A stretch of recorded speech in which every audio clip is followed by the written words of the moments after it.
Here's how I made this massive black castle candle in the past 14 hours. The first thing I do is I set up my mold so it's ready to be poured wax into.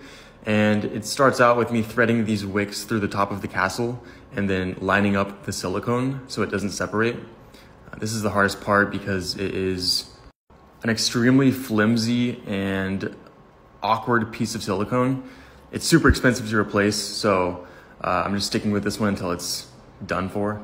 And then to get the wax ready, I pretty much just mix coconut charcoal into my mix of wax, which is made of local beeswax, and then grass-fed beef tallow I get from a farm. And then once it's ready to go, I pour the wax into this cup to make it easier to get into the mold. When I first start pouring, I fill in the top of the castle and those 3 pillars. And I just fill in each one of those sections. I don't have any good camera angles here. As you can see, it's really messy. I'm always spilling wax everywhere. And then at the end, I just said screw it, and I started pouring from my big vat of wax directly into the mold. And then once it's filled up, I basically just have to let it set for 12 to 16 hours. It was really cold out, so I was just able to leave it overnight. And this is the next day where I'm unwrapping everything.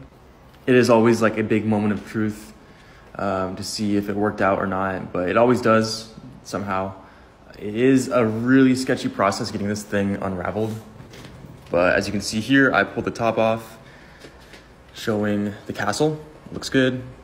And I had to pull out the wicks.